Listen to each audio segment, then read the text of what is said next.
여러분의 좋아요, 구독은 큰 힘이 됩니다. 복도 끝에서 들려오는 목소리에 순이는 멈춰섰다. 할머니 언제 쫓아내? 10살 손자 지훈이의 목소리였다. 순이의 손에서 장바구니가 미끄러질 뻔했다. 엄마가 알아서 할 거야. 조금만 참아. 며느리 민정의 목소리는 차갑고 단호했다. 판교 아파트 25억짜리잖아. 그거 팔면 우리 강남 갈 수 있는 거지? 응. 그러니까 지훈이는 할머니한테 잘해야 돼. 알았지? 순이는 벽에 등을 기댔다. 가슴이 무너져 내렸다. 5년 전 남편이 세상을 떠난 후 아들 부부와 함께 살기 시작했다. 자신의 집에서. 그런데 지금 며느리는 손자에게 자신을 쫓아낸다고 가르치고 있었다. 순이는 조용히 자신의 방으로 돌아왔다. 침대에 앉아 떨리는 손으로 핸드폰을 꺼냈다. 이렇게 당할 수는 없었다. 하지만 순이에게는 아무도 몰랐던 비밀이 있었다. 남편이 남긴 건 이 아파트만이 아니었다. 그리고 그 비밀은 이제 며느리의 인생을 완전히 뒤바꿔 놓을 것이었다. 3일 후 순이는 큰 캐리어를 끌고 현관문을 나섰다. 어머니, 미국 여행 잘 다녀오세요. 민정의 목소리는 설렘으로 가득했다. 마침내 집을 비운다는 사실에 순이는 고개를 끄덕이며 엘리베이터에 올랐다. 거울에 비친 자신의 얼굴은 평온했다. 그녀는 미국에 가지 않을 것이었다. 그리고 2주 후 이 집으로 돌아올 때 모든 것이 달라져 있을 것이었다. 이 할머니가 어떤 반전을 준비했는지 끝까지 지켜봐 주세요. 구독 버튼과 좋아요 부탁드립니다. 순이가 집을 나선 지 사흘이 지났다. 민정은 거실 소파에 앉아 부동산 앱을 들여다보고 있었다. 화면에는 강남의 고급 아파트들이 줄지어 떠올랐다. 25억으로 살 수 있는 곳들. 펜트하우스는 아니어도 지금보다 훨씬 나은 곳들. 여보, 뭐 봐? 남편 준혁이 퇴근하고 들어왔다. 민정은 재빨리 화면을 껐다. 아, 그냥 인테리어 구경하는 거야. 거실 좀 바꾸고 싶어서. 그래? 어머니 안 계신 동안 할까? 민정은 고개를 끄덕였다. 남편은 아무것도 모르고 있었다. 자신이 어머니를 얼마나 무시해왔는지, 손자에게 무슨 말을 가르쳤는지. 남편은 착했다. 아니, 정확히는 우유부단했다. 어머니 편도, 아내 편도 제대로 들지 못하는 사람. 그래서 민정은 그를 쉽게 다룰 수 있었다. 어머니한테 연락 왔어? 아니, 아직. 미국 도착하고 바쁘신가 봐. 민정은 태연하게 거짓말을 했다. 사실 시어머니에게서 연락이 올 리 없었다. 노인네가 미국 여행을 혼자 간다는 게 애초에 말이 안 됐지만 준혁은 의심하지 않았다. 엄마, 할머니 언제 와? 지훈이가 방에서 나왔다. 민정은 아들의 머리를 쓰다듬었다. 한참 있어야지. 지훈이는 할머니 보고 싶어? 아니, 그냥 할머니 방 내 개인 방으로 만들면 안 돼? 민정은 웃음을 참았다. 10살짜리 아이의 입에서 나온 말이었지만 정확히 자신이 원하던 것이었다. 할머니 방은 남양의 채광도 좋았다. 그 방을 서재로 만들 계획이었다. 할머니가 돌아오시면 생각해 볼게. 민정은 아들을 방으로 돌려보내고 다시 소파에 앉았다. 마음이 편했다. 2주만 기다리면 됐다. 시어머니가 돌아오면 요양원 이야기를 꺼낼 것이다. 이미 알아둔 곳이 있었다. 경기도 외곽의 괜찮은 요양원. 한 달에 200만 원 정도면 충분했다. 아파트를 팔아서 강남으로 가고 그 돈에서 시어머니 요양원 비용을 내면 완벽했다. 시어머니는 반대할 것이다. 당연히. 하지만 민정에게는 계획이 있었다. 남편을 설득하는 것은 어렵지 않았다. 어머니의 건강을 걱정하는 효자 코스프레를 하면 됐다. 어머니 연세도 있으시고 혼자 계시면 위험하잖아요. 전문가들이 돌봐드리는 게 나아요. 그런 식으로 몇 번만 말하면 준혁은 고개를 끄덕일 것이다. 그는 항상 그랬다. 민정은 자리에서 일어나 주방으로 갔다. 냉장고를 열었다. 시어머니가 떠나기 전에 만들어둔 반찬들이 그대로 있었다. 김치, 된장찌개, 멸치볶음. 민정은 코웃음을 쳤다. 이런 것들이 필요 없었다. 자신은 요리를 잘했고 더 고급스러운 음식을 만들 수 있었다. 시어머니의 손맛 같은 건 시대착 오적이었다. 그녀는 반찬 용기 몇 개를 꺼내 쓰레기통에 버렸다.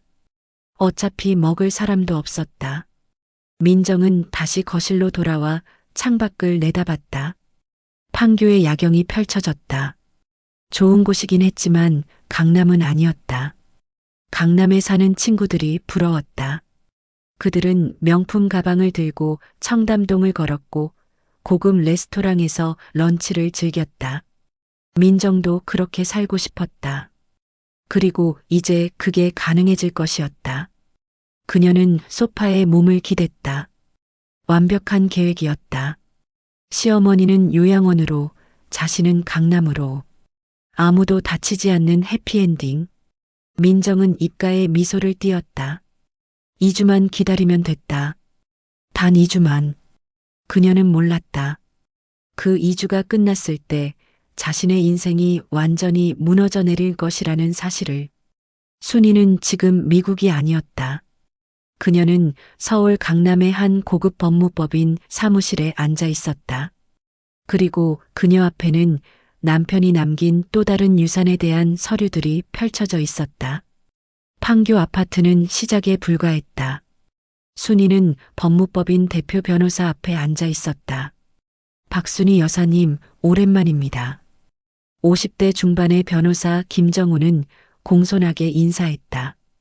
그는 순이의 남편과 30년 지기였다. 남편이 세상을 떠나기 전 그에게 모든 것을 맡겼다. 김 변호사님, 고맙습니다. 이렇게 시간 내주셨어. 천만에요. 고 박 회장님의 부탁이었으니까요. 순이는 고개를 끄덕였다. 남편 박철수. 겉으로는 평범한 회사원이었다. 적어도 며느리는 그렇게 알고 있었다. 아들조차 제대로 몰랐다. 하지만 진실은 달랐다. 박철수는 IT 벤처 1세대였다. 1990년대 후반 인터넷이 막 보급되던 시절 작은 소프트웨어 회사를 창업했다. 회사는 빠르게 성장했고 2000년대 초반 대기업에 매각됐다. 그 돈이 300억이었다. 하지만 박철수는 그 사실을 숨겼다. 화려한 삶을 원하지 않았다. 그는 조용히 그 돈을 투자했다. 부동산, 주식, 채권. 그리고 20년이 지난 지금 그 자산은 500억이 넘었다. 여사님, 남편분께서 남기신 유언장입니다. 김정훈이 두꺼운 서류 봉투를 건넸다. 순이는 천천히 열었다. 첫 페이지에는 남편의 손글씨가 있었다. 여보, 미안하오. 당신에게 짐을 남기는 것 같아서. 하지만 당신이라면 잘 해낼 거라 믿소. 우리 아들 준혁이는 착하지만 약한 아이요. 며느리 민정이는 조심하시오. 당신이 힘들어질까봐 걱정이요. 순이의 눈가에 눈물이 맺혔다. 남편은 5년 전 췌장암으로 세상을 떠났다. 마지막까지 자신을 걱정했던 사람. 유언장의 내용은 명확했다. 첫째, 모든 재산은 순이에게 상속된다. 둘째, 순이가 세상을 떠날 때까지 아들 준혁에게는 알리지 않는다. 셋째, 순이가 위험에 처하거나 부당한 대우를 받을 경우 김정훈 변호사가 모든 진실을 공개한다. 여사님, 남편분께서는 이미 5년 전에 모든 걸 예상하셨습니다. 며느리가 여사님을 어떻게 대할지. 순이는 쓴웃음을 지었다. 남편은 항상 사람을 정확하게 봤다. 민정이 처음 집에 왔을 때부터 남편은 조용히 말했었다. 저 아이 눈빛이 차갑소. 그때는 남편의 말이 지나치다고 생각했다. 하지만 이제는 알았다. 남편이 옳았다. 그럼 제가 가진 재산은 정확히 얼마입니까? 김정훈이 노트북을 열었다. 화면에 숫자들이 떠올랐다. 판교 아파트 25억, 강남 빌딩 지분 150억, 주식 및 채권 200억, 예금 100억, 기타 자산 50억. 총 525억 원입니다. 순이는 숨을 깊이 들이마셨다. 엄청난 금액이었다. 그녀는 평생 검소하게 살았다. 남편도 마찬가지였다. 하지만 그들의 통장에는 이런 돈이 잠들어 있었다. 며느리가 탐내는 판교 아파트는 전체 재산의 5%도 안 됐다. 여사님, 남편분의 유언에 따르면 여사님께서 원하실 때 언제든 진실을 공개할 수 있습니다. 특히 며느리가 여사님을 요양원에 보내려 하거나 재산을 빼앗으려 할 경우 순이는 고개를 끄덕였다. 그럼 제가 부탁드릴 게 있습니다. 말씀하십시오. 2주 후 제가 집으로 돌아갑니다. 그때 며느리가 분명히 움직일 거예요. 요양원 이야기를 꺼내거나 아파트를 팔자고 할 겁니다. 그럴 가능성이 높습니다. 그때 김 변호사님이 오셔서 모든 걸 공개해 주세요. 아들과 며느리 앞에서 제가 누구인지, 얼마를 가졌는지. 김정우는 잠시 생각하더니 고개를 끄덕였다. 알겠습니다. 그렇게 하겠습니다. 순이는 자리에서 일어났다. 창밖으로 강남의 빌딩들이 보였다. 그중 하나가 자신의 것이었다. 하지만 그녀는 그것에 관심이 없었다. 그녀가 원하는 건 단 하나였다. 며느리가 자신을 얼마나 무시했는지 그 대가를 치르게 하는 것. 김 변호사님, 한 가지만 더 부탁드립니다. 말씀하세요. 제 손자 지훈이에게는 상처 주지 말아주세요. 아이는 아직 어립니다. 엄마의 영향을 받았을 뿐이에요. 김정우는 따뜻하게 미소 지었다. 여사님은 역시 다르십니다. 이런 상황에서도 손자를 걱정하시다니. 제가 할머니니까요. 순이는 법무법인을 나섰다. 엘리베이터를 타고 1층으로 내려왔다. 로비는 고급스러웠다. 이곳을 드나드는 사람들은 모두 부자들이었다. 그리고 순이도 그중 한 명이었다. 하지만 아무도 몰랐다. 수수한 옷을 입은 이 70대 할머니가 500억 원의 자산가라는 것을. 순이는 밖으로 나와 택시를 탔다. 어디로 모실까요? 호텔 신라로 가주세요. 그녀는 2주 동안 서울 최고급 호텔에서 머물 계획이었다. 미국 여행이라는 거짓말을 유지하기 위해. 택시가 출발했다. 순이는 창밖을 보며 생각했다.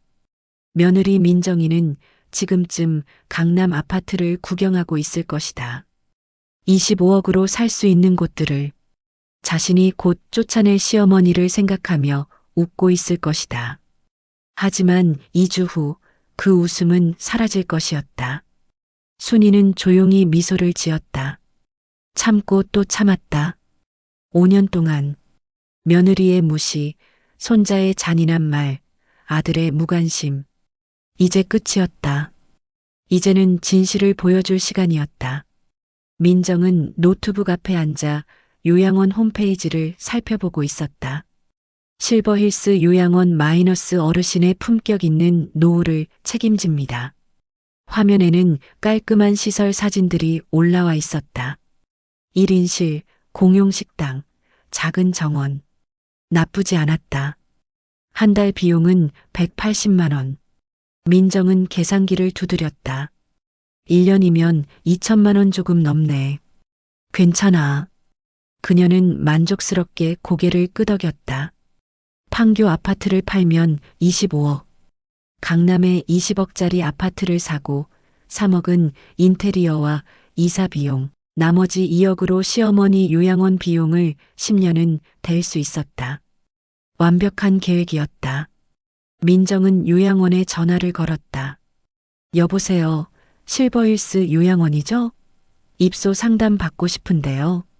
네, 고객님. 어르신 연세가 어떻게 되시나요? 70세입니다. 건강은 양호한 편이고요. 아, 그러시면 일반실로 가능하시겠네요. 방문 상담 예약해 드릴까요? 네, 이번 주 금요일로 부탁드립니다. 전화를 끊고 민정은 입가에 미소를 띄었다. 모든 게 순조로웠다. 시어머니가 돌아오면 바로 실행에 옮길 것이다. 거실 창문을 통해 판교의 풍경이 보였다. 좋은 곳이었다. 하지만 강남이 아니었다. 친구들은 모두 강남에 살았다. 청담동, 압구정동, 도곡동. 그곳의 카페에서 만나고 백화점에서 쇼핑하고 SNS에 자랑했다. 민정도 그렇게 살고 싶었다. 그리고 이제 그게 가능해질 것이었다. 엄마, 뭐해? 지훈이가 다가왔다. 민정은 재빨리 노트북을 닫았다. 아, 아무것도 아니야. 지훈이 숙제 다 했어? 응, 다 했어. 엄마, 할머니 오면 진짜 게임방 만들어줄 거야? 민정은 아들의 머리를 쓰다듬었다. 그럼, 엄마가 약속했잖아. 할머니는 더 좋은 곳으로 가실 거니까. 더 좋은 곳? 응. 할머니 나이에 맞는 곳. 거기는 할머니 또래 친구들도 많고 간호사 선생님들도 계셔서 더 좋아. 지훈이는 고개를 끄덕였다. 아이는 아무것도 몰랐다. 엄마가 무슨 일을 계획하고 있는지. 민정은 아들을 방으로 돌려보내고 다시 노트북을 열었다. 이번에는 강남 아파트 매물을 검색했다. 압구정 현대 2차 아파트 마이너스 33평 마이너스 22억. 딱 맞았다. 3억 정도 여유가 있으니 인테리어를 화려하게 할 수 있었다. 민정은 저장 버튼을 눌렀다. 벌써부터 기대가 됐다. 새 아파트, 새로운 삶. 그때 현관문이 열렸다. 다녀왔습니다. 남편 준혁이 퇴근했다. 민정은 환하게 웃으며 다가갔다. 어서 와요, 여보. 피곤하죠? 제가 맥주 따라 드릴게요. 고마워. 준혁은 소파에 앉았다. 민정은 냉장고에서 맥주를 꺼내 따라줬다. 여보, 어머니한테서 연락 왔어요? 아니, 아직. 좀 이상한데. 보통은 도착하면 바로 연락하시는데. 민정의 심장이 조금 빨라졌다. 하지만 티를 내지 않았다. 미국 시차 때문에 피곤하신가 봐요. 내일쯤 연락 오실 거예요. 그래야 할 텐데. 준혁은 맥주를 한 모금 마셨다. 민정은 그의 옆에 앉았다. 여보, 저 생각해 본 게 있는데요. 뭔데? 어머니가 돌아오시면 우리 좀 더 큰 집으로 이사 가는 거 어때요? 준혁이 고개를 돌렸다. 이사? 갑자기 왜? 이 집이 좁잖아요. 지훈이도 크고 있고 어머니도 계시고 그리고 제 친구들이 다 강남에 사는데 가끔 외로워요. 민정은 애교 섞인 목소리로 말했다. 준혁은 고민하는 표정을 지었다. 그래도 여기도 괜찮은데. 강남은 집값이 비싸잖아. 이 집 팔면 되잖아요. 판교도 비싼 동네예요. 엄마가 사시는 집인데. 어머니는 우리랑 같이 가시면 되죠. 아니면. 민정은 잠시 말을 멈췄다. 타이밍이었다. 아니면 어머니 연세도 있으시잖아요. 전문적으로 돌봐드릴 수 있는 곳에 계시는 게 나을 수도 있어요. 준혁의 눈이 커졌다. 무슨 소리야? 요양원 말하는 거야? 민정은 부드럽게 고개를 끄덕였다. 여보, 오해하지 마세요. 저도 어머니 모시고 살고 싶어요. 근데 우리가 제대로 돌봐드릴 수 있을까요? 여보는 회사 가고 저는 지훈이 돌보고 어머니 혼자 계시는 시간이 너무 많잖아요. 그래도 요양원에 가시면 또래 친구들도 생기시고 의료진도 항상 대기하고 있고 더 안전하고 행복하실 거예요. 준혁은 맥주를 한 모금 더 마셨다. 그의 얼굴에 갈등이 보였다. 민정은 계속 말을 이어갔다. 저도 알아봤어요. 아주 좋은 곳이 있더라고요. 시설도 깨끗하고 프로그램도 다양하고 한번 같이 가보실래요? 근데 엄마가 원하실까? 처음에는 반대하실 수도 있죠. 근데 가보시면 마음에 드실 거예요. 우리가 잘 설득하면 돼요. 준혁은 한숨을 쉬었다. 좀 생각해 볼게. 민정은 속으로 미소 지었다. 이미 반은 성공이었다. 남편은 항상 이랬다. 처음에는 망설이다가 결국 자신의 말을 따랐다. 여보, 우리 가족 다 행복하자고 하는 거예요. 어머니도 우리도. 알았어. 생각해 볼게. 민정은 남편의 어깨에 머리를 기댔다. 완벽했다. 2주만 기다리면 됐다. 시어머니가 돌아오면 바로 움직일 것이다. 요양원 상담을 잡고 남편을 설득하고 아파트를 내놓고 그리고 강남으로 가는 것이다. 민정은 창밖을 바라봤다. 판교의 야경이 반짝였다. 하지만 그녀의 눈에는 강남의 불빛이 보였다. 곧 자신의 것이 될 불빛. 그녀는 몰랐다. 그 불빛이 사실은 시어머니의 것이라는 사실을. 그리고 2주 후 자신의 모든 계획이 산산조각 날 것이라는 사실을. 호텔 신라 스위트룸에서 순이는 창밖의 서울 야경을 바라보고 있었다. 그녀의 손에는 핸드폰이 들려 있었다. 화면에는 아들 준혁의 번호가 떠 있었다. 연락하고 싶었다. 하지만 참았다. 2주만 더. 2주 후면 모든 것이 드러날 것이었다. 며느리가 누구를 무시했는지, 그리고 그 대가가 얼마나 무서운지. 2주가 흘렀다. 민정은 거울 앞에서 화장을 고치고 있었다. 오늘이었다. 시어머니가 돌아오는 날. 그녀는 완벽하게 준비했다. 요양원 상담 예약도 했고 남편도 거의 설득했고 강남 아파트 매물도 찜해뒀다. 이제 시어머니만 오면 됐다. 민정은 거실을 정리했다. 청소도 깨끗이 했다. 겉으로는 효부처럼 보여야 했다. 시어머니를 반갑게 맞이하고 여행 이야기를 들어주고 그런 다음 자연스럽게 요양원 이야기를 꺼낼 것이다. 엄마, 할머니 몇 시에 와? 지훈이가 물었다. 3시쯤 오신대. 지훈이는 학원 가야 하니까 인사만 하고 가. 알았어. 현관 초인종이 울렸다. 민정의 심장이 뛰었다. 드디어. 그녀는 환한 미소를 지으며 문을 열었다. 어머니, 어서 오세요. 여행 잘 다녀오셨어요? 문 앞에는 순이가 서 있었다. 캐리어를 끌고 수수한 옷차림에 온화한 미소를 짓고 있었다. 그래, 잘 다녀왔다. 순이는 집 안으로 들어왔다. 민정은 재빨리 캐리어를 받아 안으로 들여놓았다. 미국은 어떠셨어요? 날씨도 좋았죠? 응, 좋았어. 순이의 대답은 짧았다. 민정은 신경 쓰지 않았다. 원래 말이 없는 시어머니였다. 할머니, 지훈이가 뛰어나왔다. 순이는 손자를 안아주었다. 지훈아, 보고 싶었어? 잘 지냈니? 응, 할머니도 보고 싶었어요. 아이는 천진난만하게 웃었다. 순이는 손자의 머리를 쓰다듬으며 마음이 아팠다. 이 아이가 했던 말들. 할머니 언제 쫓아내? 하지만 지훈이는 아직 어렸다. 엄마의 영향을 받았을 뿐. 지훈아, 학원 가야지. 늦겠다. 민정이 재촉했다. 지훈이는 가방을 메고 나갔다. 다녀올게요, 할머니. 잘 다녀와. 현관문이 닫혔다. 이제 민정과 순이 둘만 남았다. 민정은 차를 끓이러 주방으로 갔다. 순이는 거실 소파에 앉았다. 집은 그대로였다. 하지만 뭔가 달랐다. 자신의 물건들이 조금씩 사라진 것 같았다.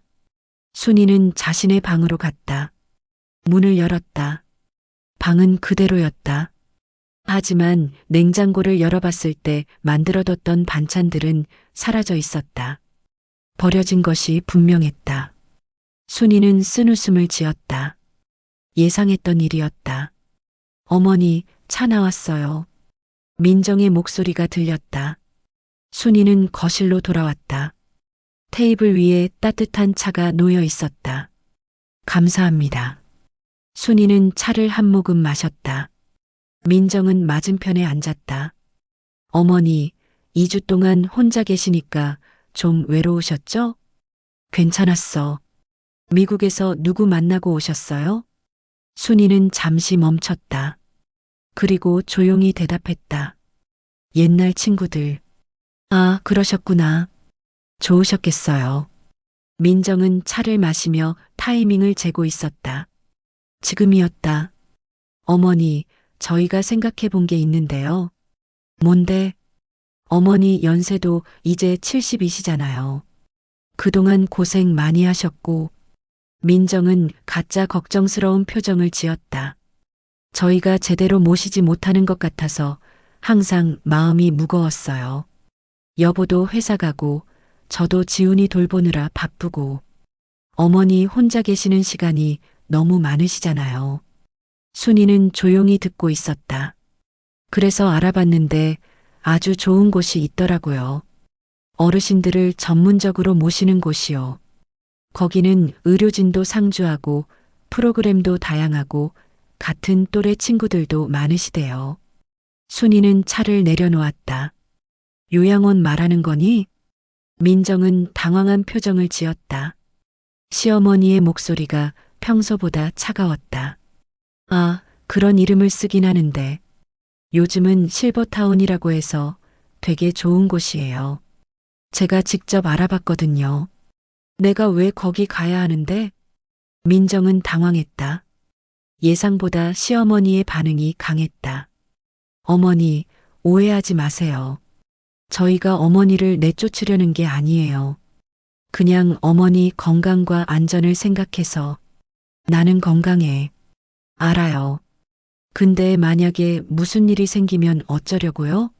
여보도 저도 바로 달려갈 수 없잖아요. 순이는 며느리를 똑바로 쳐다봤다. 민정아. 네, 어머니. 너 진짜 이유가 뭐니? 민정의 얼굴이 굳었다. 무슨 말씀이세요? 이 집 팔고 싶은 거지? 민정은 숨이 막혔다. 시어머니가 어떻게 알았을까? 어머니, 그게 아니라 강남 가고 싶지? 친구들한테 자랑하고 싶고. 순이의 목소리는 조용했지만 단호했다. 민정은 당황해서 말을 더듬었다. 아, 아니에요. 저는 그냥 우리 가족 모두를 위해서. 우리 가족? 나는 가족이 아니니? 민정은 할 말을 잃었다. 순이는 자리에서 일어났다. 민정아, 2주 동안 많이 생각했어. 내가 이 집에서 어떤 대우를 받아왔는지. 어머니, 너는 나를 한 번도 존중한 적이 없어. 남편 돈으로 사는 집에서 시어머니를 무시하고 아들에게 나쁜 말을 가르쳤지. 민정의 얼굴이 창백해졌다. 시어머니가 알고 있었다. 지훈이와 나눴던 대화를. 어머니. 그건 할머니 언제 쫓아내? 기억나니? 민정은 말문이 막혔다. 손이 떨렸다. 순이는 핸드폰을 꺼냈다. 그리고 전화를 걸었다. 김 변호사님? 지금 오셔도 됩니다. 민정은 이해할 수 없었다. 변호사? 왜? 어머니, 무슨 짓을 하시는 거예요? 순이는 며느리를 차갑게 내려다봤다. 내가 누군지 보여주려고. 현관 초인종이 울렸다. 순이는 문을 열었다. 50대 남자가 서류 가방을 들고 들어왔다. 박순희 여사님, 오랜만입니다. 민정은 혼란스러웠다. 이 사람은 누구지? 왜 시어머니를 이렇게 공손하게 대하지? 김정훈 변호사입니다. 준혁 씨도 곧 오실 거죠? 네, 전화했습니다. 김정훈은 서류 가방을 열었다. 두꺼운 서류들을 꺼냈다. 민정은 불안했다. 뭔가 잘못되고 있었다. 완벽했던 계획이 무너지고 있었다. 그때 현관문이 열렸다. 다녀왔습니다. 엄마, 준혁이 들어왔다. 순이가 급하게 전화해서 일찍 퇴근했다. 준혁아, 앉아라. 엄마, 무슨 일이에요? 앉아서 들어. 준혁은 불안한 표정으로 소파에 앉았다. 민정도 옆에 앉았다. 김정훈이 서류를 펼쳤다. 준혁 씨, 민정 씨, 제 소개를 먼저 하겠습니다. 저는 고 박철수 회장님의 변호사였습니다. 회장님? 준혁이 놀라서 물었다. 네. 여러분이 몰랐던 사실이 있습니다. 박철수 회장님은 IT 벤처 창업자셨고 회사를 매각하신 후 자산을 운용하셨습니다. 민정의 심장이 빠르게 뛰었다. 그리고 그 모든 자산은 박순희 여사님께 상속됐습니다. 김정훈이 서류를 내밀었다. 판교 아파트 25억 원, 강남 빌딩 지분 150억 원, 주식 및 채권 200억 원, 예금 100억 원, 기타 자산 50억 원, 총 525억 원입니다. 민정의 얼굴에서 피가 싹 빠졌다. 525억? 민정은 숨을 쉴 수가 없었다. 525억. 그 숫자가 머릿속에서 맴돌았다. 믿을 수 없었다. 수수한 옷만 입고 반찬이나 만들고 손자 돌보던 그 시어머니가 엄마, 이게 무슨... 준혁도 충격에 빠져 말을 잇지 못했다. 김정훈 변호사가 계속 설명했다. 박철수 회장님께서는 생전에 모든 것을 비밀로 하셨습니다.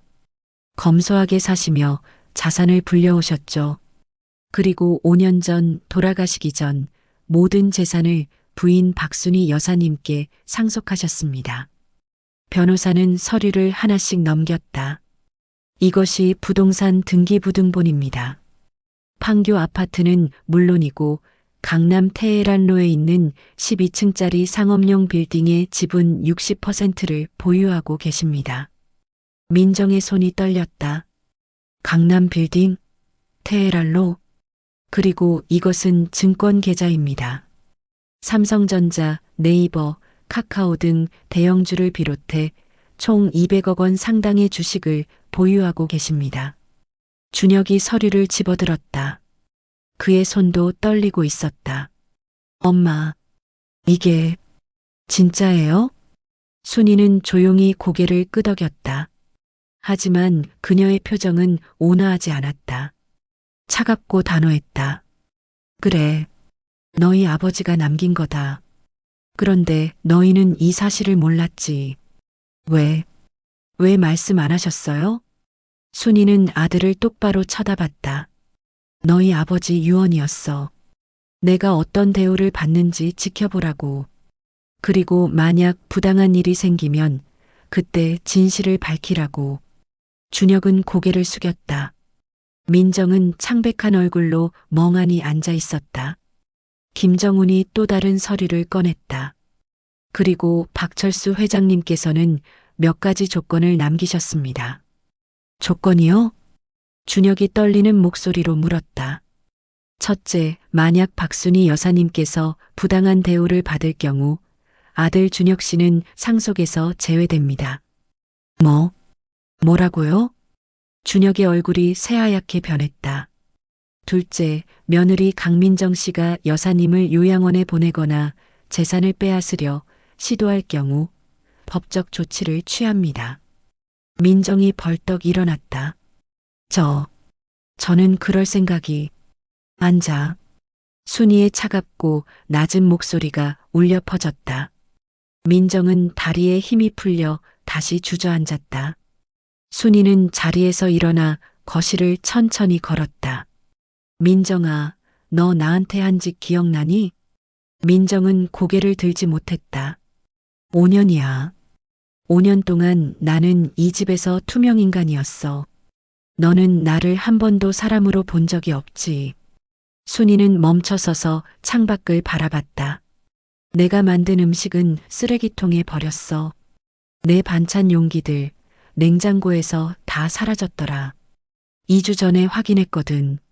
민정의 얼굴이 더 창백해졌다. 그리고 너는 내 손자한테 뭐라고 가르쳤지? 할머니 언제 쫓아내냐고 물어보게 했어. 어머니, 그건 닥쳐. 순이의 목소리는 얼음처럼 차가웠다. 평소에 온화한 할머니는 온데간데 없었다. 너는 내 아파트를 팔아서 강남 가려고 했어. 실버힐스 요양원에 전화한 것도 알아. 상담 예약까지 했더라. 민정은 눈물을 흘리기 시작했다. 죄송합니다. 정말 죄송합니다. 순이는 며느리 앞으로 걸어갔다. 그리고 차갑게 내려다봤다. 미안하다고? 이제 와서? 순이는 김정훈에게 고개를 돌렸다. 김 변호사님, 준비한 서류 주시죠. 김정훈이 새로운 서류를 꺼냈다. 이것은 임대차 계약서입니다. 임대차 계약서요? 준혁이 떨리는 목소리로 물었다. 네. 이 판교 아파트는 박순희 여사님 소유입니다. 그동안 여러분은 무상으로 거주하셨지만 이제부터는 월세를 내셔야 합니다. 월세요? 민정이 비명처럼 소리쳤다. 네. 시세대로 월 400만 원입니다. 400만 원? 준혁의 월급은 600만 원이었다. 거기서 400만 원을 월세로 내면 남는 게 거의 없었다. 그리고 이것은 손자 박지훈 군의 사립학교 등록금 청구서입니다. 김정훈이 또 다른 서류를 내밀었다.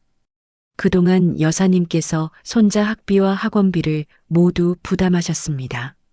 총액이 5년간 2억 3천만 원입니다. 2억? 준혁은 머리를 감쌌다. 이제부터는 직접 부담하셔야 합니다. 물론 사립학교를 유지할 수 없다면 공립으로 전학 가셔도 됩니다.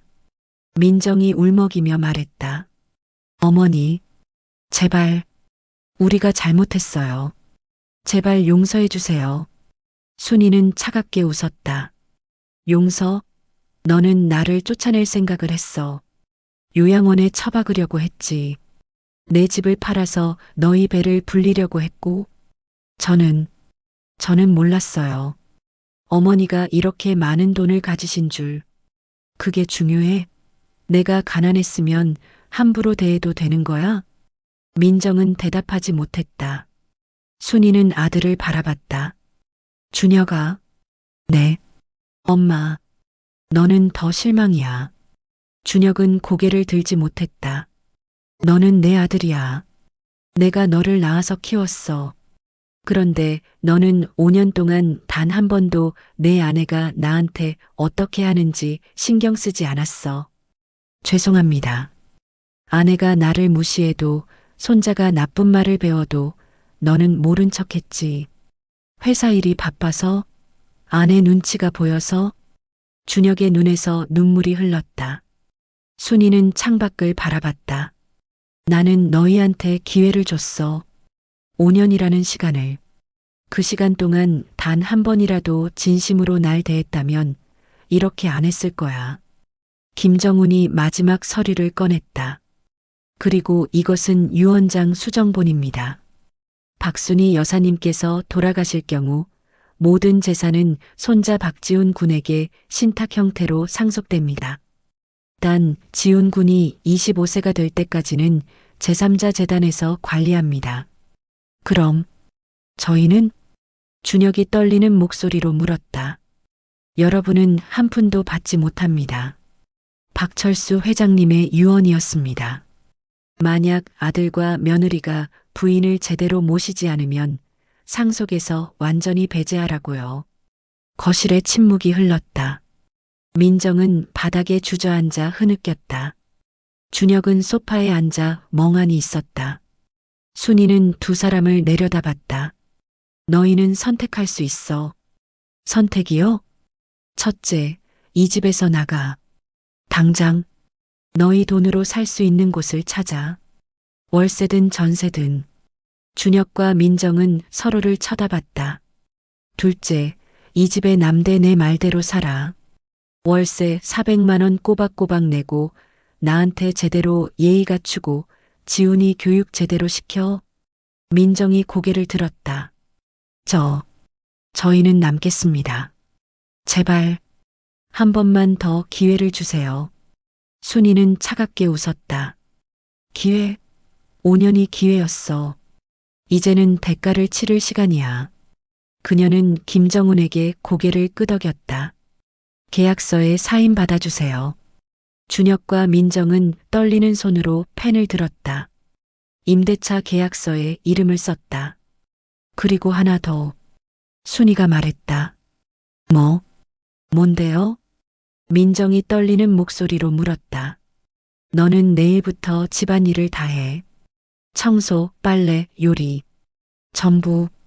그리고 나한테 매일 아침 저녁으로 인사해. 네. 네. 준혁, 너는 매주 토요일 나랑 같이 시장 가. 장바구니 들어주고. 알겠습니다, 엄마. 그리고 지훈이는 내가 직접 교육시킬 거야. 매주 봉사활동 데리고 다니고 제대로 된 인성교육 시키겠어. 순이는 자리에서 일어났다. 이제 알겠니? 내가 누군지. 그리고 너희가 누구를 무시했는지. 민정과 준혁은 고개를 숙이고 있었다. 순이는 자신의 방으로 걸어갔다. 문을 닫기 전에 한 번 더 돌아봤다. 아, 그리고 하나 더. 너희 친구들한테 자랑하고 싶겠지? 시어머니가 525억 부자라고. 하지만 한마디라도 하면 당장 이 집에서 쫓아낼 거야. 알아들었어? 네. 알겠습니다. 순이는 방문을 닫았다. 거실에는 무거운 침묵만이 흘렀다. 민정은 바닥에 주저앉아 조용히 울었다. 모든 계획이 무너졌다. 강남 아파트, 화려한 삶, 친구들에게 자랑하는 것. 모든 게 사라졌다. 대신 그녀에게 남은 것은 월세 400만 원, 끝없는 집안일, 그리고 차가운 시어머니의 감시였다. 준혁은 소파에 앉아 머리를 감쌌다.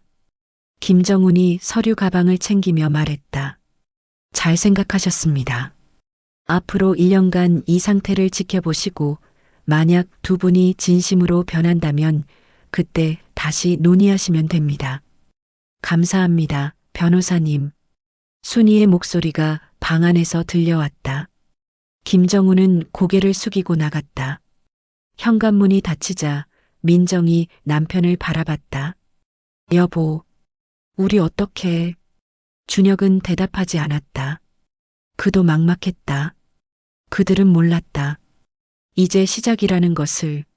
순이는 앞으로 1년간 며느리와 아들을 철저하게 교육할 계획이었다. 진짜 부자가 되는 법, 사람을 대하는 법, 가족의 의미, 그리고 만약 그들이 진심으로 변하지 않는다면 1년 후에는 정말로 이 집에서 쫓아낼 것이었다. 순이는 방 안에서 창밖을 바라봤다. 남편의 사진이 책상 위에 놓여 있었다. 여보, 제대로 했죠? 이제 저들이 배울 차례예요. 다음 날 아침 6시. 민정의 알람이 울렸다. 예전 같으면 8시에 일어나 여유롭게 커피를 마시던 시간이었다. 하지만 이제는 달랐다. 그녀는 부엌으로 향했다. 시어머니가 지시한 대로 아침 식사를 준비해야 했다. 된장찌개, 김치찌개, 계란말이, 시금치나물. 민정은 요리를 잘했지만 시어머니를 위해 만든다는 게 굴욕적이었다. 7시 정각. 순이가 방에서 나왔다. 민정은 재빨리 식탁 앞에 무릎을 꿇고 인사했다. 어머니, 안녕히 주무셨습니까? 시어머니와의 계약 조건 중 하나였다. 아침 저녁으로 정식 인사. 순이는 차갑게 내려다봤다. 그래. 밥은? 준비했습니다. 순이는 식탁에 앉았다. 민정이 차린 음식들을 살펴봤다. 계란말이가 탔네. 죄송합니다. 다시 만들겠습니다. 그럴 필요 없어. 내가 먹어. 네. 내가 태운 거니까 내가 먹어야지. 나는 다른 반찬 먹을게. 민정은 입술을 깨물었다. 탄 계란말이를 접시에 담아야 했다. 준혁이 나왔다. 어머니, 안녕히 주무셨어요? 그래. 준혁도 식탁에 앉았다. 세 사람의 아침 식사가 시작됐다. 하지만 분위기는 무거웠다. 오늘 토요일이지? 순이가 말했다. 네, 엄마. 시장 가자. 9시까지 준비해. 알겠습니다. 순이는 며느리를 바라봤다. 민정아, 너는 집 청소해. 거실, 주방, 화장실, 베란다. 전부 깨끗하게. 내가 나갔다 와서 확인할 거야. 네. 어머니. 아, 그리고 내 방 침구도 다 빨아. 이불, 베개 커버, 전부. 민정의 얼굴이 굳었다. 하지만 거절할 수 없었다. 식사를 마친 후 순이는 방으로 들어갔다. 준혁은 출근 준비를 했다. 민정은 설거지를 하며 눈물을 삼켰다. 예전에는 시어머니가 이 모든 일을 했었다. 그녀는 그냥 커피를 마시며 TV를 보거나 친구들과 수다를 떨었다. 하지만 이제 모든 것이 뒤바뀌었다. 9시. 순이와 준혁은 집을 나섰다. 근처 전통시장으로 갔다. 엄마, 뭐 사실 거예요? 채소 좀 사야지. 무, 배추, 시금치. 준혁은 장바구니를 들고 어머니를 따라다녔다. 시장 사람들이 그들을 쳐다봤다. 순이 씨, 오랜만이네요. 아들이랑 같이 오셨어요? 네, 이 애가 요즘 효자가 됐어요. 순이는 일부러 크게 말했다. 준혁은 얼굴이 붉어졌다. 장을 보는 내내 순이는 아들에게 이것저것 들려줬다. 무거운 것들만 골라서. 엄마, 너무 많이 사시는 거 아니에요? 괜찮아. 내가 들 수 있잖아.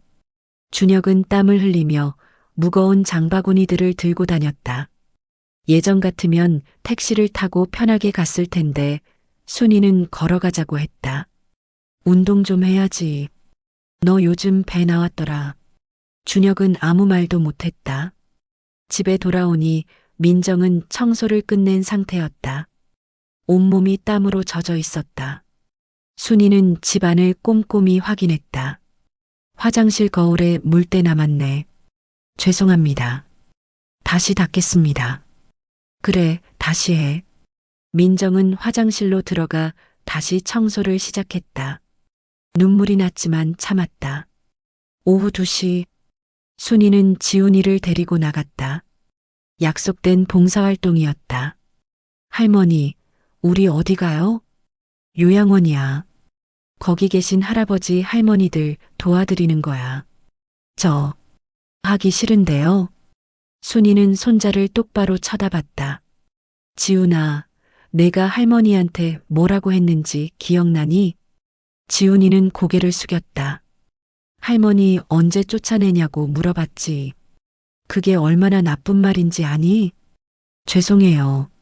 말로만 미안하다고 하면 안 돼. 행동으로 보여줘야지. 두 사람은 요양원에 도착했다. 지훈이는 처음에는 싫어했지만 어르신들과 시간을 보내면서 조금씩 마음이 열렸다. 할아버지, 이거 드릴게요. 지훈이가 노인에게 과일을 건넸다. 노인은 주름진 손으로 지훈이의 머리를 쓰다듬었다. 고맙구나, 착한 아이야. 순이는 그 모습을 지켜보며 미소 지었다. 손자는 나쁜 아이가 아니었다. 단지 잘못된 것을 배웠을 뿐. 저녁 7시. 가족들이 모두 모였다. 저녁 식사 시간이었다. 민정이 준비한 음식이 차려졌다. 그녀는 하루 종일 청소하고 요리하느라 녹초가 되어 있었다. 순이는 음식을 먹으며 말했다. 민정아, 네 어머니. 내일은 김장 도와줘야겠어. 김장이요? 응. 김치 100포기 정도 담글 거야. 100포기요? 민정은 놀라서 되물었다. 그렇게 많은 양은 예전에 해본 적이 없었다. 왜 못해? 아니, 할 수 있습니다. 그래, 내일 아침 일찍 시작하자. 민정은 고개를 끄덕였다. 손이 벌써부터 아팠다. 식사가 끝나고 민정은 설거지를 했다. 그리고 다시 시어머니 방 청소를 해야 했다. 밤 10시가 넘어서야 모든 일이 끝났다. 민정은 방으로 돌아와 침대에 쓰러졌다. 준혁이 옆에 누워 있었다. 여보, 힘들지? 민정은 대답 대신 눈물을 흘렸다. 미안해. 내가 제대로 못 지켜줘서. 준혁도 괴로웠다. 어머니는 자신에게도 차갑게 대했다. 평생 그렇게 사랑받았던 아들이었는데 이제는 완전히 달랐다. 우리 1년만 참자. 엄마가 1년 후에 다시 생각해 본다고 했잖아. 1년을 이렇게. 민정은 흐느꼈다. 다른 방에서 순이는 창밖을 바라보고 있었다. 그녀는 냉정했다. 며느리가 우는 소리가 들려도 마음이 흔들리지 않았다. 5년 동안 자신이 당한 것을 생각하면 이 정도는 아무것도 아니었다. 그녀는 핸드폰을 꺼내 김정훈 변호사에게 문자를 보냈다. 잘 진행되고 있습니다. 계획대로 1년간 지켜보겠습니다. 답장이 곧 왔다. 현명하신 판단입니다. 혹시 필요한 게 있으면 언제든 연락 주세요. 순이는 핸드폰을 내려놨다. 남편의 사진을 바라봤다. 여보, 너무 가혹한가요? 하지만 이렇게라도 안 하면 저들은 절대 변하지 않을 거예요. 다음 날 아침, 민정은 새벽 5시에 일어났다. 김장을 해야 했다. 순이는 이미 부엌에서 배추를 씻고 있었다. 늦었네. 어서 와서 도와. 죄송합니다. 민정은 앞치마를 두르고 배추를 씻기 시작했다. 찬물에 손이 얼얼했다. 100포기의 배추 하나하나 씻고 절이고 양념하고 오후까지 걸렸다. 민정의 손은 빨갛게 부어올랐다. 허리도 끊어질 것 같았다. 수고했어. 순이는 그렇게 한마디만 하고 방으로 들어갔다. 민정은 부엌 바닥에 주저앉아 눈물을 흘렸다. 이게 자신이 꿈꾸던 삶이었나? 강남에서 화려하게 사는 것, 친구들에게 자랑하는 것. 하지만 이제 그녀에게 남은 건 끝없는 집안일과 굴욕뿐이었다. 준혁이 다가와 아내를 안아줬다. 힘내. 우리 힘내자. 하지만 그의 목소리도 힘이 없었다. 그날 밤, 순이는 일기를 썼다. 1일차, 저들은 아직 진심으로 뉘우치지 않았다. 단지 상황이 바뀌어서 억지로 따르고 있을 뿐. 더 지켜봐야겠다. 그녀는 펜을 내려놨다. 창밖으로 판교의 야경이 보였다. 아름다웠다. 하지만 순이는 그 아름다움을 즐길 여유가 없었다. 그녀에게는 해야 할 일이 있었다. 며느리와 아들을 완전히 굴복시키고 진심으로 뉘우치게 만드는 것. 그리고 손자에게는 제대로 된 인성을 가르치는 것. 그것이 남편이 자신에게 남긴 마지막 임무였다. 3개월이 지났다. 민정은 거울 앞에 섰다. 자신의 모습이 낯설었다. 손은 거칠어졌고 얼굴에는 피로가 가득했다. 예전에 즐겨 입던 명품 옷들은 옷장 깊숙이 들어가 있었다. 이제는 청소하기 편한 옷만 입었다. 민정아, 아직도 안 나와? 순이의 목소리가 들렸다. 민정은 서둘러 거실로 나갔다. 오늘은 특별한 날이었다. 순이의 친구들이 집에 온다고 했다. 오늘 내 친구들 오시거든. 제대로 대접해야 해. 네, 어머니. 음식 준비 목록 적어뒀어. 전부 만들어. 민정은 메모지를 받아들었다. 잡채, 갈비찜, 전, 나물 반찬 5가지, 과일. 엄청난 양이었다. 오후 2시까지 다 준비해야 해. 시간 없으니까 서둘러. 네. 민정은 부엌으로 들어가 요리를 시작했다. 손은 이미 익숙해졌다. 3개월 동안 매일 요리를 했으니까. 오후 2시 초인종이 울렸다. 순이가 문을 열었다. 3명의 노부인들이 들어왔다. 순이야, 오랜만이네. 어서 오세요, 언니들. 와, 집이 정말 좋네. 판교가 이렇게 좋은 줄 몰랐어. 친구들은 거실에 앉았다. 민정은 준비한 음식들을 차례차례 내왔다. 어머, 이게 다 뭐야? 오늘 특별히 우리 며느리가 준비했어. 친구들이 민정을 쳐다봤다. 며느리가 요리를 잘하네요. 그럼요. 요즘 많이 배웠어요. 순이는 미소 지으며 말했다. 하지만 그 미소는 따뜻하지 않았다. 민정아, 차 좀 더 따라줘. 네, 어머니. 민정은 계속해서 시중을 들었다. 과일을 깎고, 차를 따르고, 접시를 치우고. 친구들은 수다를 떨었다. 순이야, 너 정말 복 많다. 며느리가 이렇게 잘하는데. 그래요? 글쎄요. 순이는 일부러 차갑게 말했다. 민정이는 원래 우리 집을 탐냈었어요. 친구들이 놀라서 쳐다봤다. 뭐라고? 나를 요양원에 보내려고 했죠. 이 집 팔아서 강남 가려고. 친구들의 얼굴이 굳었다. 세상에. 어떻게 그럴 수가. 민정은 부엌에서 그 말을 들었다. 얼굴이 화끈거렸다. 모욕감이 밀려왔다. 하지만 지금은 달라졌어요. 많이 반성하고 있죠. 그렇지, 민정아? 네. 죄송합니다. 민정은 고개를 숙인 채 대답했다. 친구들은 민정을 동정과 경멸이 섞인 눈빛으로 쳐다봤다. 순이는 계속해서 며느리의 과거 잘못들을 친구들에게 이야기했다. 일부러 민정을 더 굴욕적으로 만들기 위해서. 민정은 눈물을 참으며 부엌 일을 계속했다. 저녁 6시가 되어서야 친구들이 돌아갔다. 민정은 지친 몸으로 설거지를 했다. 그때 순이가 부엌으로 들어왔다. 오늘 수고했어. 감사합니다. 속상하니? 민정은 고개를 들었다. 제가 잘못한 거니까요. 그래, 내가 잘못했지. 그리고 그 대가를 치르는 거야. 순이는 창밖을 바라봤다. 민정아, 너는 아직도 모르는 것 같아. 뭐려? 진짜 반성이 뭔지. 너는 지금 힘들어서 울고 괴로워하지. 하지만 그게 진짜 뉘우침은 아니야. 민정은 아무 말도 못했다. 진짜 뉘우침은 내가 왜 잘못했는지 깨닫는 거야. 그리고 다시는 그러지 않겠다고 마음속 깊이 다짐하는 거지. 저는 깨달았습니다.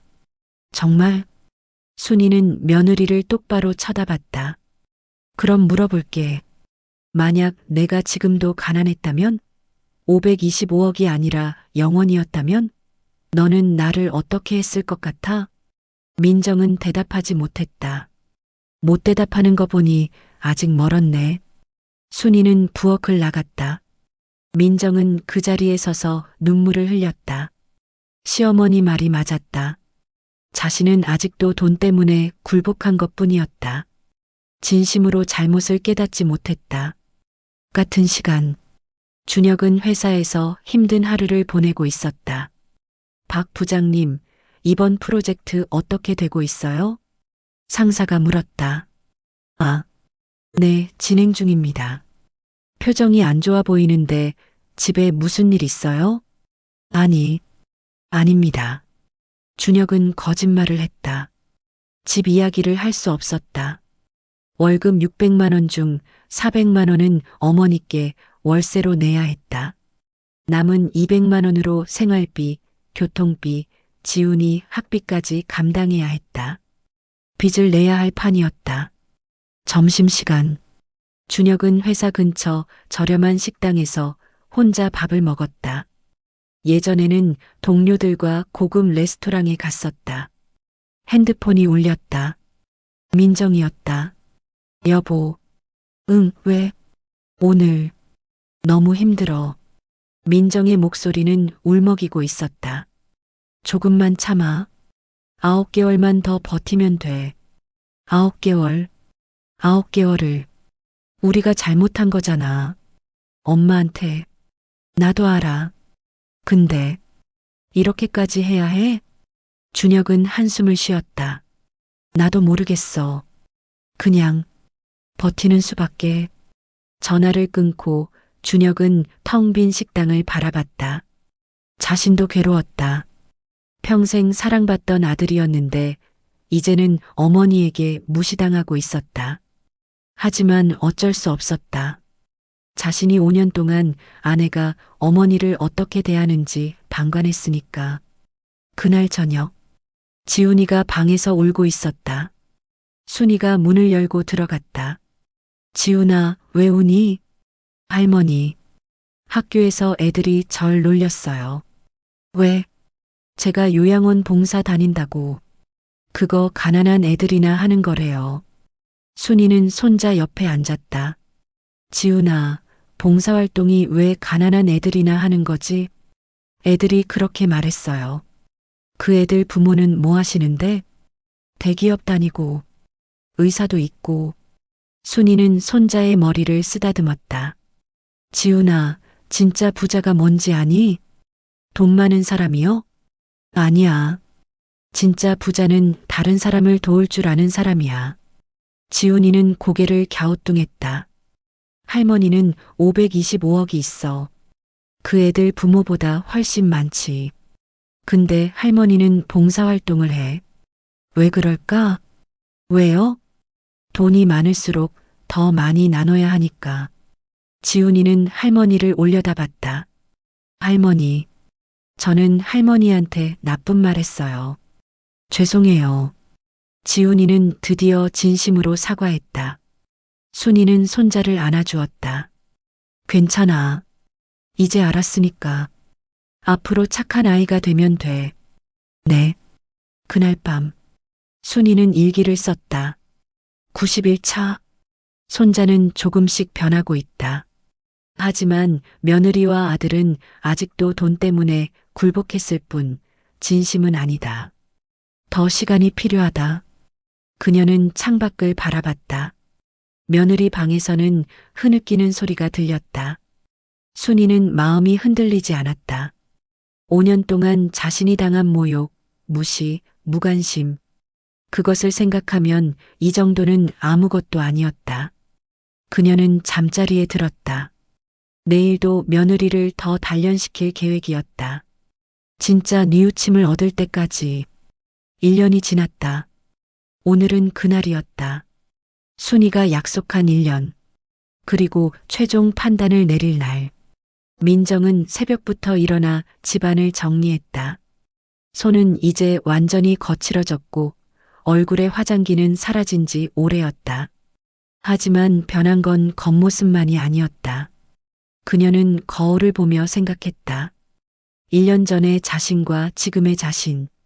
예전에는 돈과 명예만 생각했다.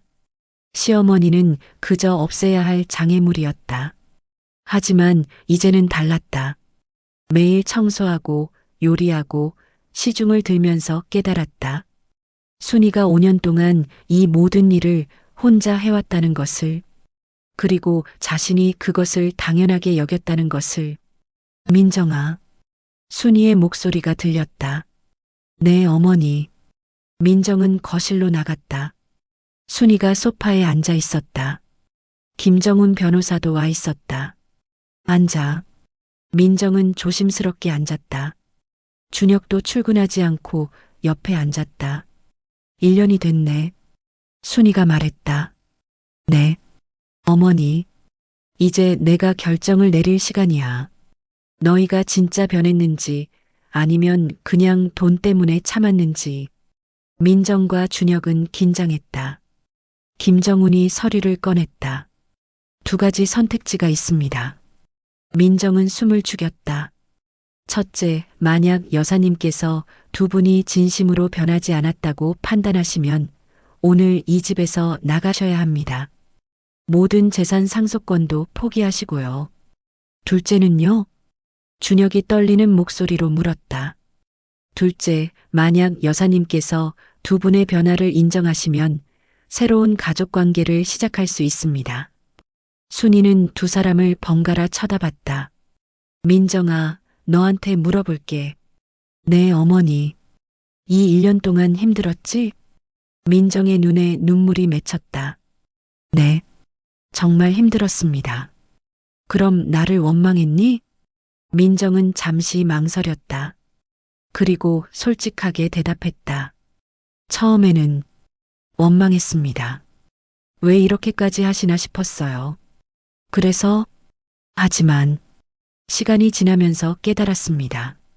뭘? 민정은 고개를 들어 시어머니를 똑바로 쳐다봤다. 제가 어머니한테 얼마나 잔인했는지.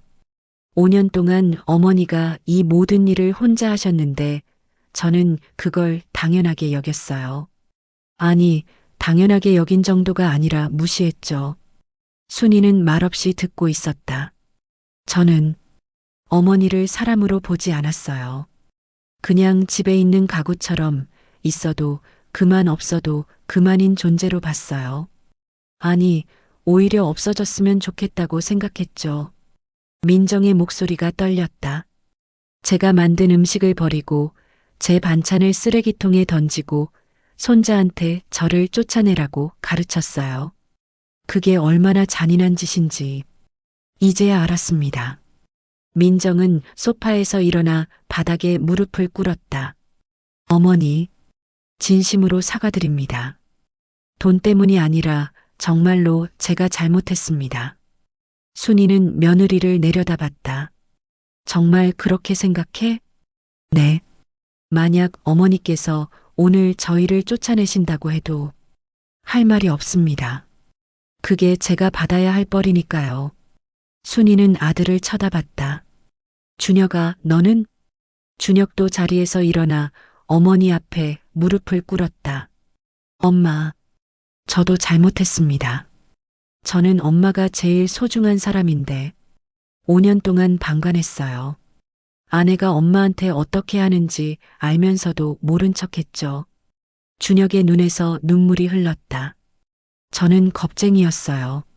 아내 눈치 보고 편한 길만 택하고 엄마는 제가 지켜드려야 할 뿐인데 지키지 못했어요. 준혁은 고개를 조아렸다. 엄마, 용서해 주세요. 다시 한 번만 기회를 주세요. 이번엔 진짜 제대로 된 아들이 되겠습니다. 거실에 침묵이 흘렀다. 순이는 두 사람을 오랫동안 쳐다봤다. 그리고 천천히 입을 열었다. 일어나. 두 사람은 고개를 들었다. 순이의 눈에도 눈물이 맺혀 있었다. 1년 동안 나도 괴로웠어. 어머니, 너희를 이렇게 대하는 게 쉬운 일이 아니었어. 밤마다 이게 맞는 건가 고민했지. 순이는 창밖을 바라봤다. 하지만 너희 아버지가 말씀하셨어. 진짜 사랑은 때로는 냉정해야 한다고. 잘못된 길로 가는 사람을 바로잡아주는 게 진짜 사랑이라고. 순이는 며느리에게 손을 내밀었다. 민정아, 일어나. 민정은 떨리는 손으로 시어머니의 손을 잡았다. 순이는 며느리를 일으켜 세우고 껴안았다. 고생했어. 정말 고생 많았어. 어머니. 민정은 순이의 품에서 펑펑 울었다. 1년 동안 참았던 모든 감정이 터져나왔다. 순이도 며느리를 안으며 눈물을 흘렸다. 준혁아, 너도 와. 준혁도 다가와 두 사람을 안았다. 세 사람은 한참을 그렇게 서 있었다. 김정우는 조용히 미소 지으며 지켜봤다. 자리에 앉은 후 순이가 말했다. 이제부터 새로 시작하자. 네, 어머니. 월세는 없애겠어. 이 집은 원래 우리 집이니까. 감사합니다. 그리고 준혁아, 내 아버지가 남긴 회사 지분이 있어.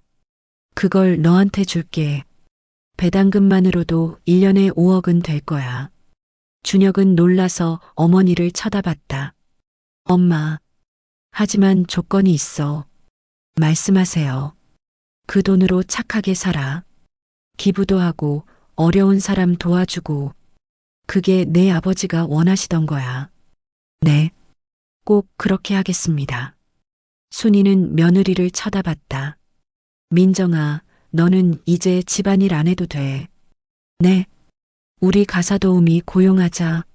너는 그동안 고생했어. 이제 쉬어. 어머니, 괜찮습니다. 제가 할게요. 민정은 진심으로 말했다. 이제는 집안일이 고통이 아니었다. 가족을 위해 하는 일이었다. 그럼 같이 하자. 엄마랑 며느리랑. 네. 감사합니다. 그때 현관문이 열렸다. 다녀왔습니다. 지훈이가 학교에서 돌아왔다. 할머니, 엄마, 아빠. 지훈이는 가족들이 모여 있는 걸 보고 환하게 웃었다. 순이는 손자를 안아주었다. 지훈아, 할머니가 너한테 좋은 소식 있어. 뭐예요? 우리 가족 이제 다시 행복하게 살 거야. 정말요? 와. 지훈이는 뛰어서 좋아했다. 그리고 지훈아, 여름방학 때 할머니랑 여행 갈래? 어디요? 유럽. 할머니가 젊었을 때 가보고 싶었던 곳들. 와, 진짜요? 그럼, 가족 다 같이. 순이는 가족들을 둘러봤다. 우리 다 같이 가자. 엄마도 아빠도 지훈이도. 민정과 준혁은 눈물을 흘리며 고개를 끄덕였다. 그날 저녁, 가족들은 처음으로 함께 외식을 나갔다. 고급 레스토랑이었다. 민정은 메뉴를 보며 놀랐다. 어머니, 여기 너무 비싼데요. 괜찮아. 오늘은 특별한 날이니까. 식사를 하는 동안 민정은 시어머니를 관찰했다. 순이는 웨이터에게 공손했고 음식을 남기지 않았고 다른 손님들에게 배려했다. 진짜 부자의 모습이었다. 돈이 많지만 겸손하고 권력이 있지만 다른 사람을 무시하지 않는. 민정은 배워야 할 게 아직 많았다.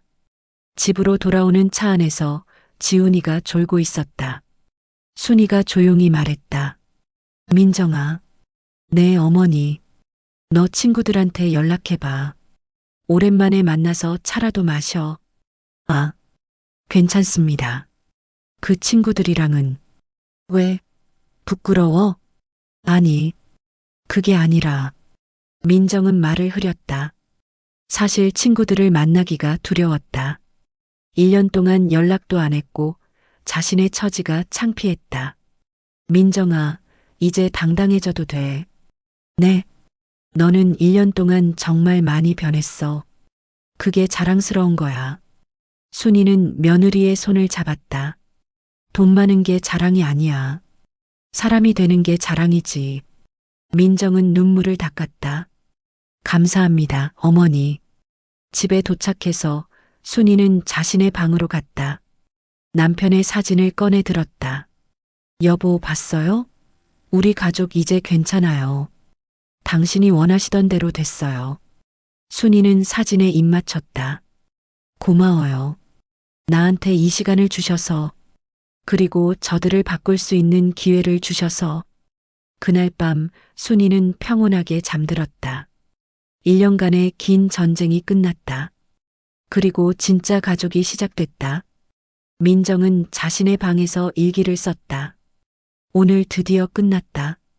아니, 끝난 게 아니라 시작인 것 같다.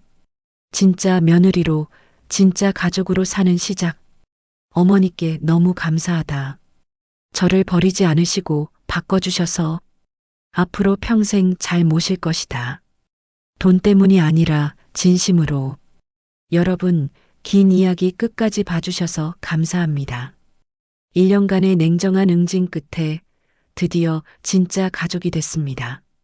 며느리는 진심으로 변했고 할머니도 용서했습니다. 이것이 진짜 부자의 삶입니다. 돈으로 사람을 짓밟는 게 아니라 돈으로 사람을 바꾸는 것. 여러분의 구독과 좋아요가 이 채널에 큰 힘이 됩니다. 다음에 더 좋은 이야기로 찾아뵙겠습니다. 감사합니다. 여러분, 긴 이야기 끝까지 함께 해주셔서 진심으로 감사합니다. 박순이 할머니의 이야기 어떠셨나요? 처음에는 무시당하고 쫓겨날 뻔했던 할머니가 사실은 525억 원의 자산가였다는 반전. 그리고 1년간의 냉정한 응징을 통해 며느리와 아들을 완전히 변화시킨 이야기였습니다. 박순희 할머니는 겉으로는 수수하고 평범한 70대 노인이었지만 실제로는 남편이 남긴 525억 원의 재산을 가진 진짜 부자였습니다. 하지만 그녀는 돈을 자랑하지 않았고 5년 동안 며느리의 무시와 학대를 참으며 지켜봤습니다. 그리고 마침내 때가 왔을 때 그녀는 차갑고 철저하게 며느리와 아들을 교육시켰습니다. 월세 400만 원, 끝없는 집안일, 공개적인 굴욕. 하지만 그것은 복수가 아니라 진정한 교육이었습니다. 1년 후 며느리 민정은 진심으로 변했고 아들 준혁도 자신의 잘못을 깨달았습니다. 그리고 순이는 그들을 용서하고 다시 가족으로 받아들였습니다. 첫째, 돈이 많다고 해서 사람을 함부로 대해서는 안 됩니다. 민정은 시어머니를 가난하다고 생각하고 무시했습니다. 하지만 실제로는 시어머니가 자신보다 훨씬 부자였죠. 사람의 가치는 돈으로 매길 수 없습니다. 누구를 대하든 존중과 예의를 갖춰야 합니다. 둘째, 진짜 부자는 겸손하고 검소합니다. 순이 할머니는 525억이 있었지만 수수하게 살았습니다. 명품을 걸치지도 자랑하지도 않았죠. 진짜 부자는 돈을 과시하는 게 아니라 필요할 때 의미 있게 쓸 줄 아는 사람입니다. 셋째, 진정한 사랑은 때로는 냉정해야 합니다. 순이는 1년 동안 며느리를 냉정하게 대했습니다. 하지만 그것은 미움이 아니라 교육이었습니다. 잘못된 길로 가는 사람을 바로잡아주는 것, 그게 진짜 사랑입니다. 무조건 용서하고 받아주는 게 사랑이 아닙니다. 우리 사회에는 아직도 많은 노인 학대가 일어나고 있습니다. 며느리가 시어머니를, 아들이 부모를, 손자가 조부모를 무시하는 일들이 벌어집니다. 특히 경제적으로 약자라고 생각되는 노인들은 더욱 심한 대우를 받죠. 하지만 기억하세요. 그분들은 우리보다 더 많은 인생을 살아오신 분들입니다. 존중받아야 할 어른들입니다. 그리고 언젠가는 우리도 늙습니다. 우리가 노인을 대하는 방식이 결국 우리 자녀들이 우리를 대하는 방식이 될 것입니다. 이 이야기를 통해 우리 모두 주변의 어르신들을 다시 한번 돌아보는 계기가 되었으면 좋겠습니다. 여러분, 오늘 이야기가 감동적이었다면 구독 버튼을 꾹 눌러주세요. 그리고 좋아요와 알림 설정도 부탁드립니다. 여러분의 작은 클릭 하나가 저희에게는 정말 큰 힘이 됩니다. 댓글로 여러분의 생각도 나눠주세요. 이 이야기를 보시고 어떤 느낌을 받으셨는지, 혹시 비슷한 경험이 있으신지 궁금합니다. 다음에도 더 감동적이고 교훈적인 이야기로 찾아뵙겠습니다. 시청해주셔서 감사합니다. 여러분 모두 행복하세요.